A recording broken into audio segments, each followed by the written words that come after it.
à entrada aqui no Hospital Saint-Louis dos franceses, Fernando Pessoa escreve as suas últimas palavras. I know not what tomorrow will bring.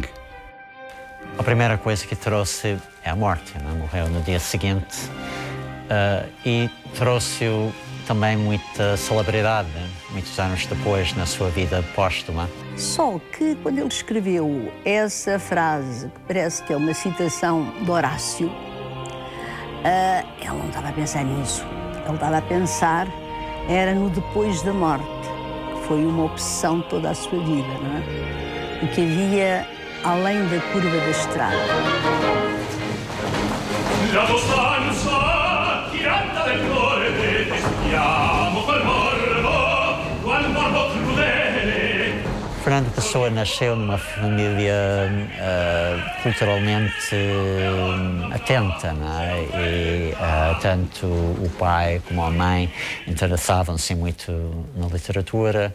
O pai era o funcionário público, mas além disso era crítico de música e de teatro para o Diário de Notícias. E a grande paixão do pai de Fernando Pessoa era a música, a ópera, sobretudo. A mãe, inclusive, tinha tido os mesmos professores que o príncipe. Foi a irmã dele, a Henriqueta Madalena, que eu conheci, que se gabava disso. A mãe também fazia versos, também é curioso que se saiba, não é?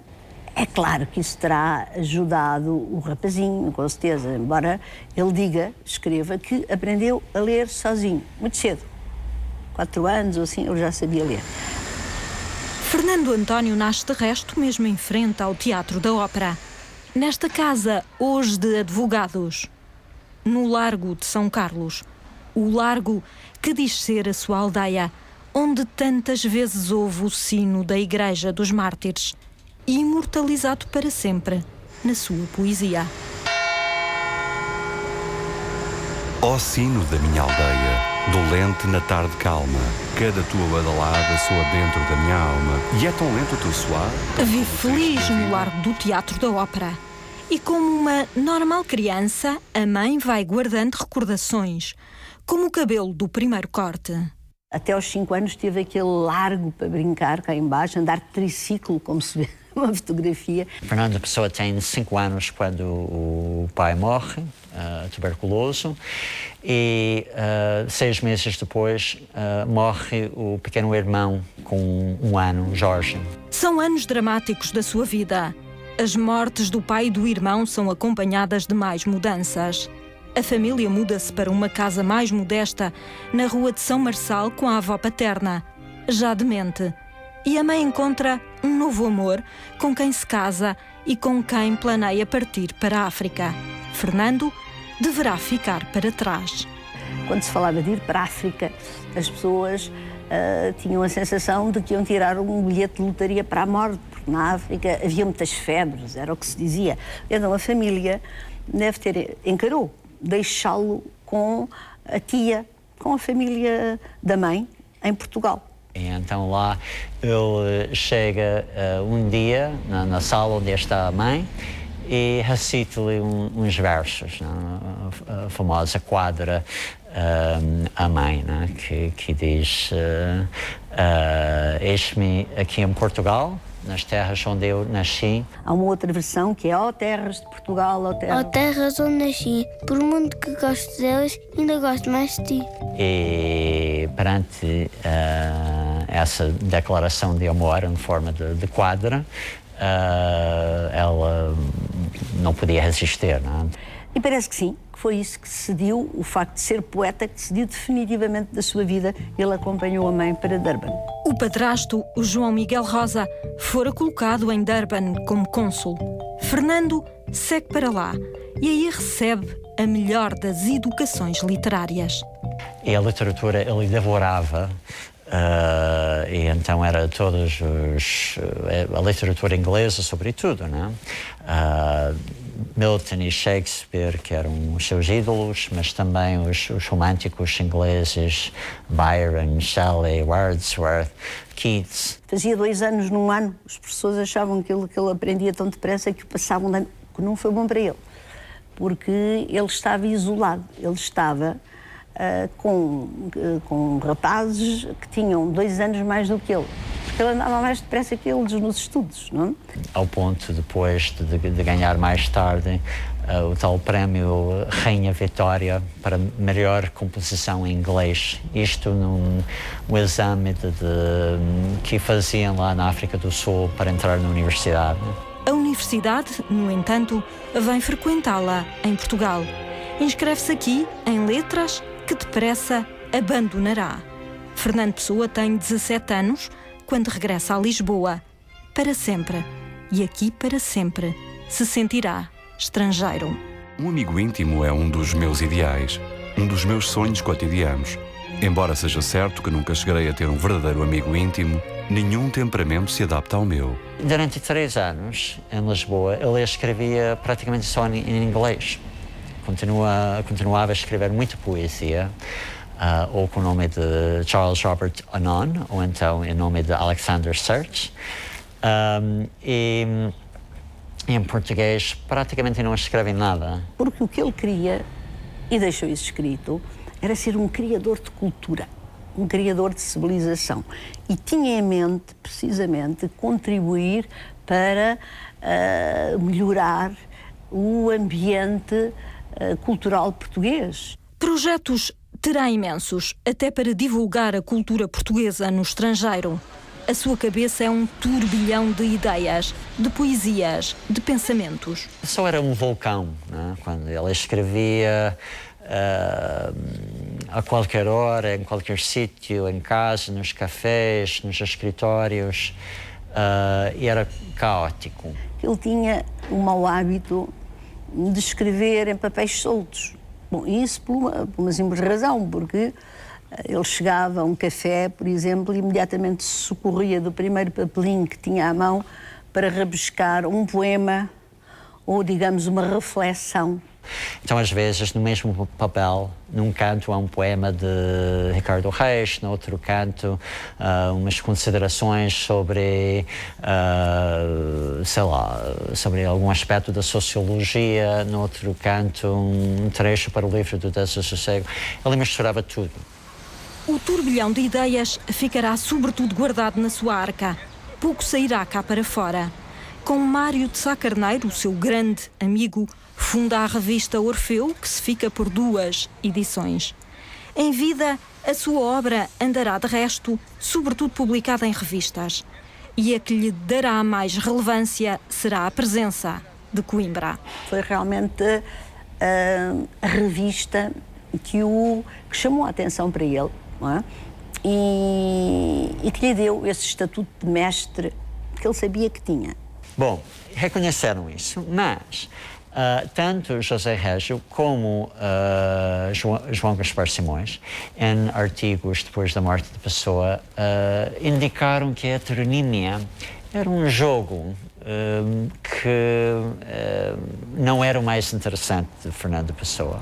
Mas foi aos presencistas que Fernando Pessoa explicou os seus heterónimos na famosa carta a Adolfo Casais Monteiro, desde o primeiro que encontramos num caderno da mãe. Um certo chevalier de pá dos meus 6 anos, por quem escrevia cartas dele a mim mesmo. Eu andei a contar as, digamos, personalidades literárias todas. Portanto, os nomes através dos quais a pessoa escreveu um texto literário. E cheguei a 72. Simplesmente é preciso dizer uma coisa. O Pessoa fartou-se de vincar que heterónimos eram só 3. Foi em 8 de março de 1914. Acerquei-me de uma cômoda alta e, tomando um papel, comecei a escrever. E escrevi 30 e tantos poemas a fio, numa espécie de êxtase cuja natureza não conseguirei definir. Foi o dia triunfal da minha vida. Isso não é bem verdade. Nos manuscritos que temos, há poemas de Alberto Queiro com data de 4 de março. E não terá escrito 30 poemas logo de início? Abri com o título Guardador de Rebanhos. Eu nunca guardei rebanhos, mas é como se os guardasse. Minha alma é como um pastor. Pertence ao vento e ao sol. Olá, guardador de rebanhos, ali à beira da estrada. Que te diz o vento que passa? que é vento e que passa e que já passou antes. Esse Alberto Queiro era essa poeta de natureza, que escrevia aqueles poemas sobre o ver as coisas exatamente como são.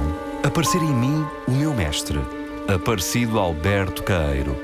Tratei logo de lhe descobrir uns discípulos. Arranquei do seu falso paganismo o Ricardo Reis latente. Descobri-lhe o nome. Vivem em nós inúmeros. Se penso ou sinto, ignoro quem é. Que pensa ou sente, sou somente o lugar onde se sente ou pensa. O Ricardo Reis tem o discurso, não? Tem a apreciação das coisas, mas depois é a forma que interessa muito a Ricardo Reis. É o classicista, não é? Num jato e à máquina de escrever sem interrupção nem emenda, surgiu a ode triunfal de Álvaro de Campos. À dolorosa luz das grandes lâmpadas elétricas da fábrica, tenho febre e escrevo. Escrevo rangendo coraças, canhões, metralhadoras, submarinos, aeroplanos. Amo-vos a todos, a tudo, como uma fera. Amo-vos carnivoramente, pervertidamente e Álvaro de Campos, o futurista, sensacionista, muito exuberante. É o Pessoa, mas primeiro, mais vivido, porque o Pessoa absteve-se de viver. Ele queixava-se de ter incompetência para a vida. Isto era ele que dizia. Campos não. Campos fartou-se de viver, de viajar, de ter homens e mulheres. Fez questão. Álvaro de Campos é alto, 1,75 m de altura, mais 2 centímetros do que eu. Foi mandado para a Escócia estudar engenharia. Ricardo Reis nasceu em 1887, no Porto. É médico e está presentemente no Brasil. Alberto Queiro nasceu em 1889 e morreu em 1915. Nasceu em Lisboa, mas viveu quase toda a sua vida no campo. Só estes três é que são heterónimos, porque eles não se limitam a ter uma vida própria. Eles influem uns nos outros, interagem uns com os outros, inclusive com o próprio Pessoa. A heteronímia, se quisermos, a consubstanciação desta consciência que somos muitos. Foi a isto que Pessoa chamou o drama ingente. No seu espólio, lá estão as discussões entre todos. Como esta, sobre a realidade. Dê um exemplo ao caeiro, disse eu. A chuva, respondeu o mestre caeiro. A chuva é uma coisa real. E o drama ingente passa até nas revistas. Como aqui, Campos escreve à contemporânea. Continua o Fernando Pessoa com aquela mania que tantas vezes lhe censurei de julgar que as coisas se provam. Num dos seus cadernos, Pessoa anota que Campos foi posto fora das obras públicas de Bragança por não trabalhar ou nada fazer. E entre eles até se trocam ofertas. Alberto deu, por exemplo, uma enciclopédia de humor a Álvaro de Campos, com direito a dedicatória e tudo. E o próprio Campos aparece quando não é esperado. João Gaspar Simões contou-me, ainda ressentido, sei que era curioso, que tinha ido conhecer com o José Régio o Pessoa a Lisboa. Não é? Iam conhecer o mestre. Combinaram um encontro num café e o Pessoa, que era, no fundo, um grande tímido, não lhe deu jeito de estar ali a bancar de mestre. Não é? E então disse, olha, hoje o Pessoa ficou em casa, quem cá veio foi o Álvaro de Campos. E começou a conduzir-se à maneira desinibida e espalhafatosa do Álvaro de Campos. E eles ficaram irritados porque se sentiram gozados. A Ofélia foi muito mais inteligente, porque o Álvaro de Campos escrevia-lhe quando a pessoa não estava para isso, não é? E a Ofélia escrevia aos dois. Chegava a ponto de às vezes dizer, hoje não fui eu que vim, foi o Álvaro de Campos, foi o meu amigo Álvaro de Campos. E ela habituou-se rapidamente àquilo. Aquilo foi quase uma homenagem à Troyes. Ofélia é a única namorada que se lhe conhece. Encontraram-se pela primeira vez aqui, quando aqui eram os escritórios da firma Félix Valadas e Freitas, onde ela trabalhava. Com ela, troca cartas de amor. A ela, oferece caixas de bombons. A ela, dedica quadras populares. A ela, atira bilhetes ansiosos. Kiss me. Dê-me um beijinho, sim? Embora fosse muito viva e fosse muito aberta, não entrou em grandes pormenores, mas conta com grandes pormenores aqueles momentos que ele tinha de paixão arrebatadora. Foi daquele dia que agarrou nela e a meteu dentro de um vão de uma escada. Ela julgou que estavam a fugir de alguém que ele não quisesse que os vissem juntos. E ela pensou que foi, e ele agarrou-se a ela aos beijos, loucos, desvairados.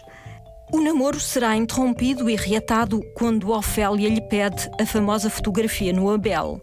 Ele escreve por trás: Fernando Pessoa, em flagrante delito. Já nada é como dantes, quando a paixão fazia procurar o elétrico com o percurso mais longo. Namoravam no 28. Fez até um croquis engraçado, que era para prolongar a estadia com ela no elétrico, era arranjarem um trajeto de elétrico também, que demorasse mais tempo. Vou num carro elétrico e estou reparando lentamente, conforme é o meu costume, em todos os pormenores das pessoas que vão adiante de mim. Para mim, os pormenores são por todo o lado, o Fernando Pessoa encontrava os motivos da sua criação. Ali ao lado, onde conheceu Ofélia, inventou Bernardo Soares, um semi-heterónimo, não diferente da sua personalidade, mas uma mutilação dela, como o próprio escreverá. Vive na Rua dos Douradores e ali escreve o livro do desassossego. Se eu tivesse o mundo na mão, trocava o Estou Certo por um bilhete para a Rua dos Douradores. Correspondem muito à vida interior de Fernando Pessoa. Então, há uns pensamentos, algumas ideias bastante tenebrosas, por vezes, no livro do Desassossego. Acho que também há sentido de humor.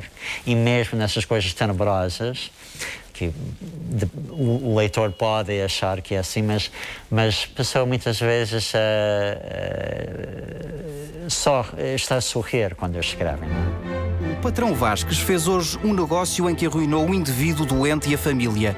Feito o negócio, veio-lhe a sensibilidade. Se amaria a si mesmo, se deveras se conhecesse. O direito de viver e a triunfar conquistas hoje quase pelos mesmos processos porque se conquista o internamento no manicômio. O Bernardo Soares é ele em menos interessante, digamos, em combustão lenta. Ele é mais infeliz, digamos, é mais uma personalidade mais mortiça. Porque se nós formos ao Álvaro de Campos, o Álvaro de Campos é sobretudo dos sítios de Lisboa em que se domina, com paisagem. Não é? Lisboa com as suas casas de várias cores. Lisboa com as suas casas de várias cores. À força de diferente, isto é monótono. À força de ser eu, durmo e esqueço que existo. Fica só, sem mim, que esqueci porque durmo.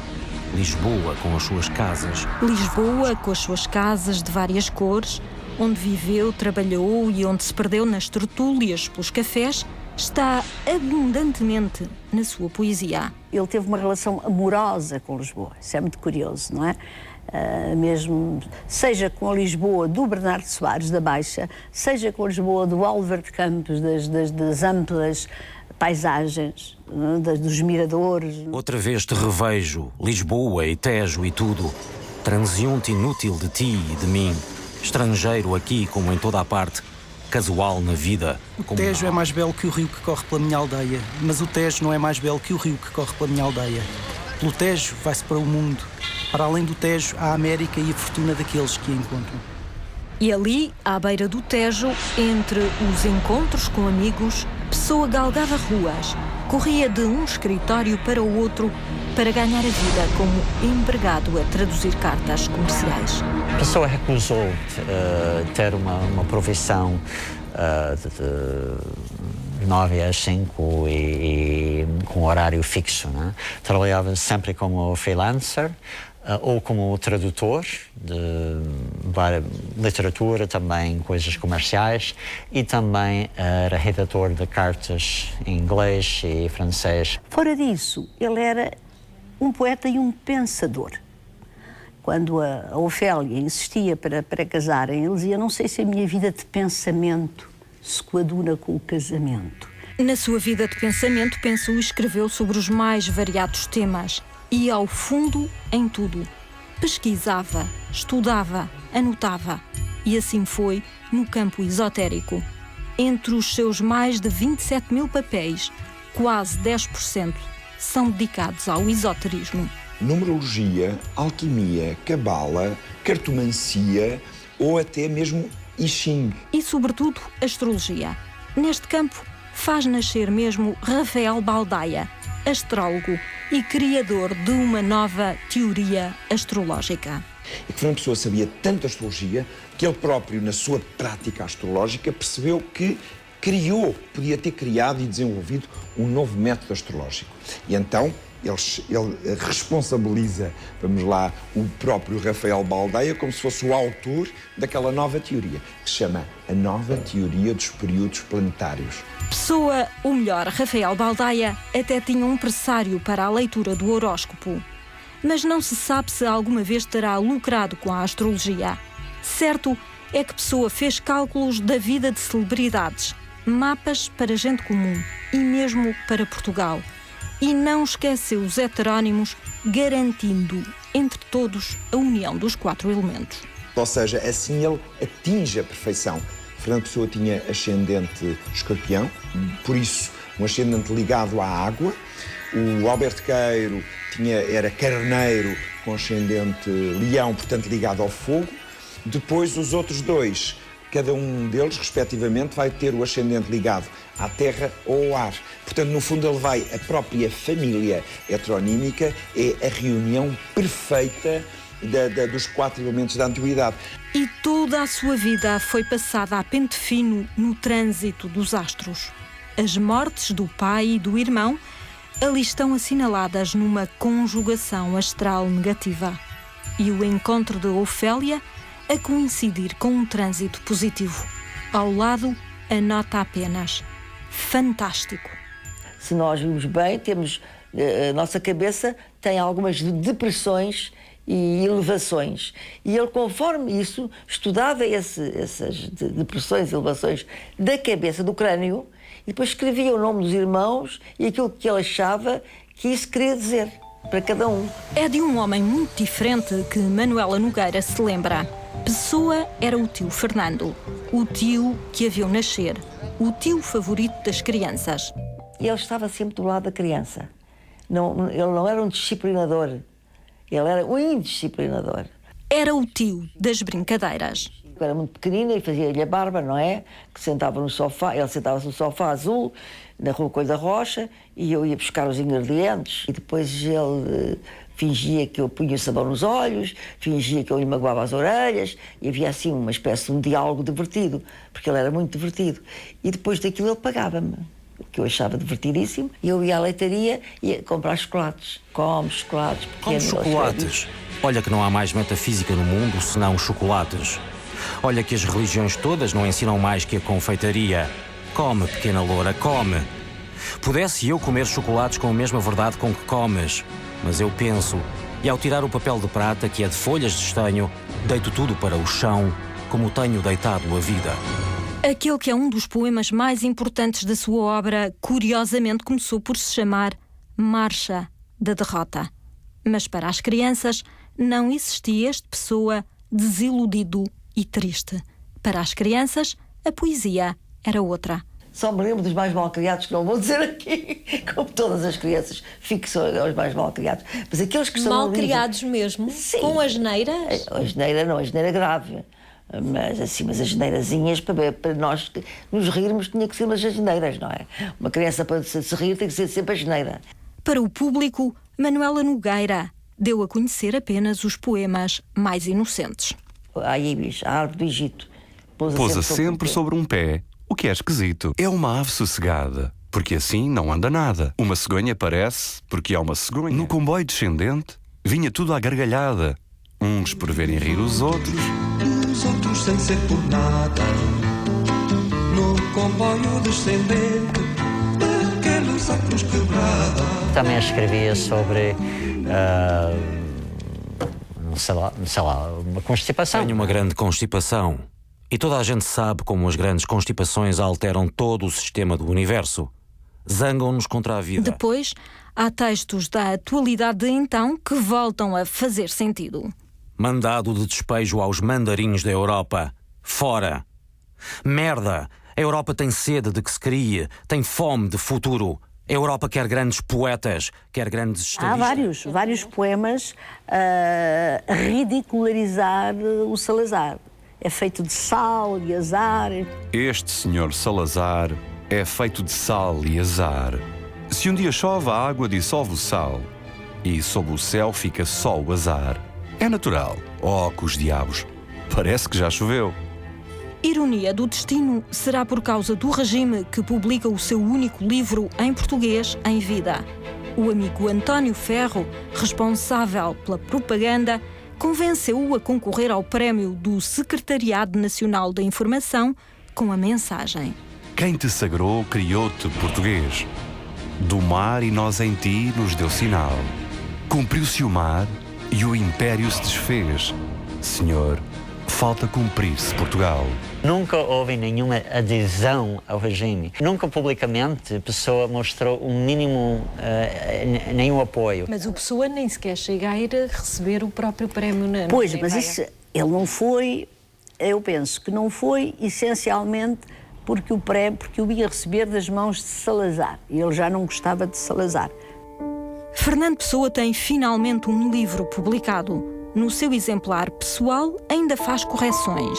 Aos amigos há de oferecer alguns. E também não esquece a antiga namorada. Bate à porta e a empregada vai abrir a porta e depois vai-lhe entregar um envelope. E quando ela abre o envelope era a mensagem, com uma dedicatória dele, do Fernando. Ela anda, corre para a porta para ver se o vê, mas ele já não estava. E ela ficou sempre com isso marcado na vida dela. O fim aproxima-se. Em novembro de 1935, Manuela esperava ver o tio Fernando no dia do aniversário da mãe.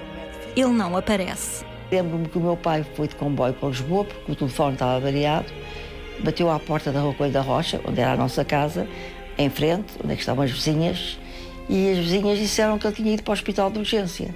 Tal como investigara nos astros, a morte encontrou-o entre 1935 e 36.